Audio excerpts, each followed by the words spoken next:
What's up, fellas? I'm back. Oh, Yes. he's back. He's back, vacation. baby. I'm back, baby. And of Hey. course, since I'm back, we're going to start it off with a nice little joke. Hey, All right. Let's hear it. Hey, all right. So, why did Captain America wait so long to finally pick up Thor's hammer? ooh, good one. Why? I don't know, because his shield broke. He's a nice guy. He didn't want to steal his thunder. Oh man, we're so glad to have you back, Kevin. Yeah. Of course you He are. does have Stormbreaker now, though, so. He does. Yeah. Oh my gosh.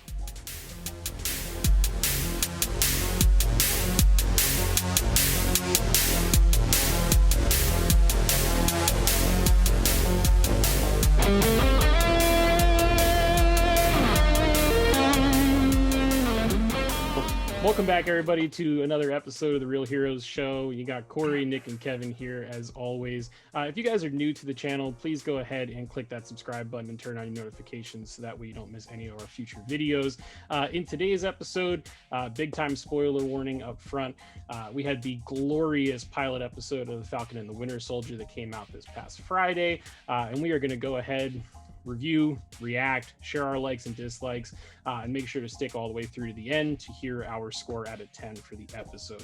The episode is entitled New World Order. It's written by Malcolm Spellman, directed by Kerry Skoglund, and it gives us a lot. We got a crazy action sequence. We have a very broke Sam Wilson, a very sad Bucky Barnes, a new group of antagonists called the Flag Smashers that seem pretty gosh darn strong, and then the government lured Captain America's shield away from Sam long enough to just give it away to the most punchable face in all of America. So Oh, man. boys, You said I absolutely love this one, but I want to hear your thoughts. Kevin, what'd you like about this episode?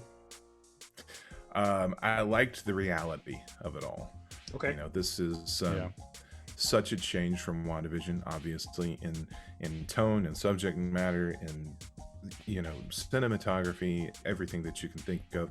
This felt like, I think we talked about it last week, it felt like the beginnings of one of those like buddy cop movies like Lethal Weapon or something like that. It's Yeah. all rooted in military action and espionage and you know, politics and all that kind of stuff, and not only that, but also the reality of what happens to a hero when they're not a hero anymore, and Yeah. also conversely, what happens to a bad guy when he's not a bad guy anymore. You know, they talk not only about what do you do with yourself at that point, but how do you get paid? Where does the money come from? You know, all of the stuff those questions that you kind of probably have in the back of your head. You're like, man, I could ask Stan Lee some questions. They'd probably be stupid shit like from Mallrats, but but they kind of answered some of them in this episode, or at least they addressed them, and I thought that was fantastic. Very cool. Nick, how about you? What'd you dig from this one? Well, of course, my boy Bucky, getting some more spotlight action. I mean, that flashback scene was probably one of my favorite parts. You know, we all kind of expected to see it happen. We just didn't know what, right?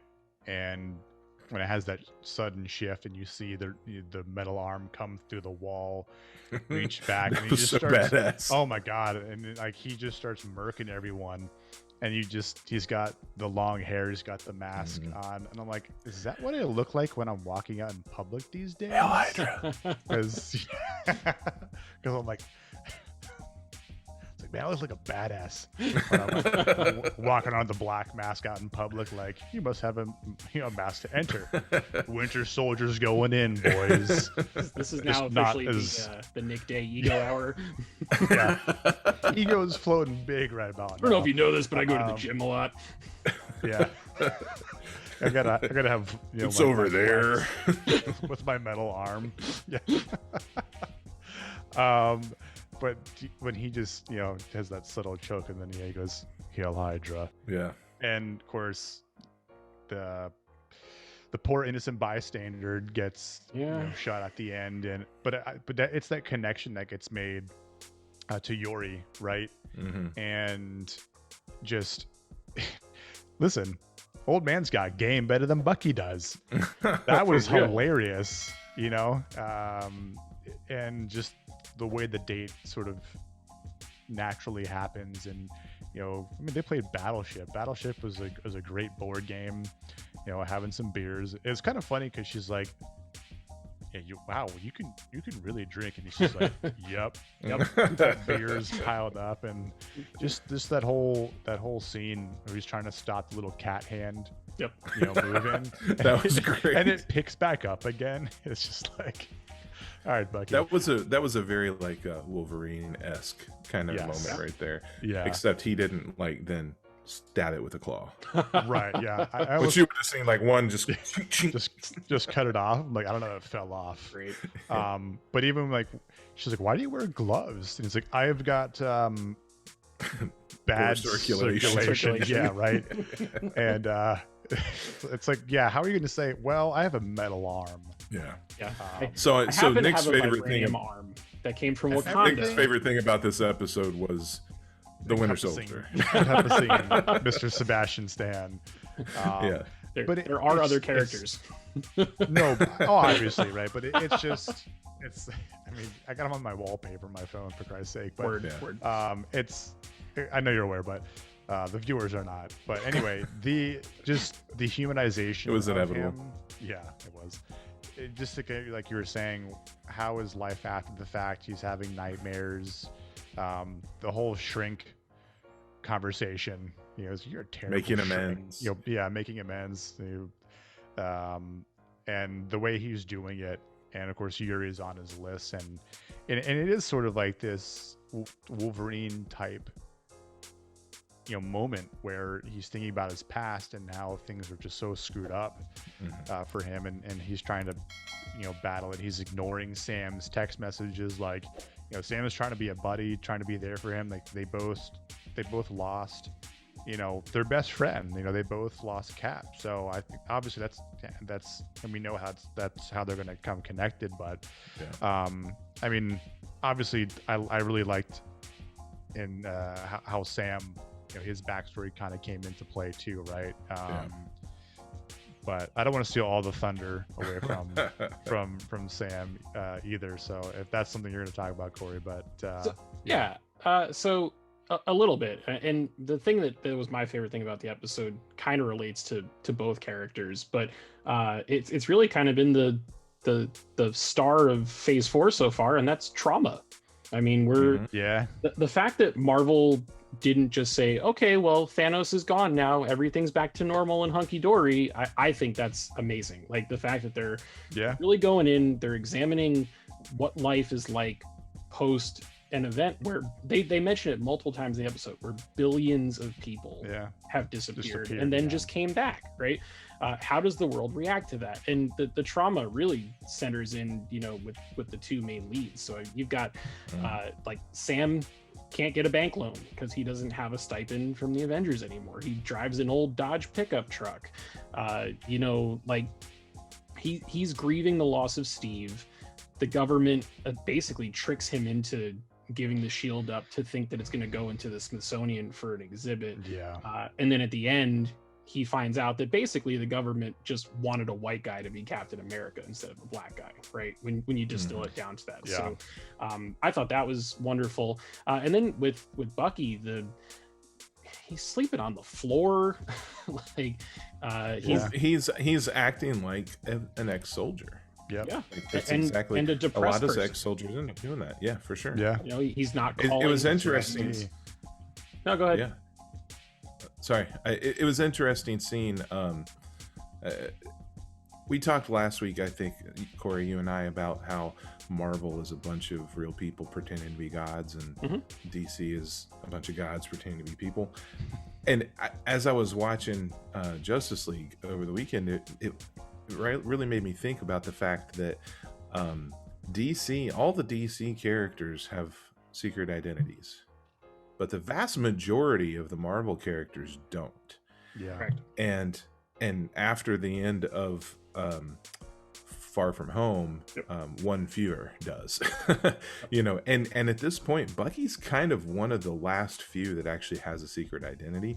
And it was interesting seeing both of them, him dealing with a secret identity and people not knowing who he is and why he has the gloves and all that kind of shit. And then conversely, Sam dealing with the dude asking him for a fucking selfie with his arms out.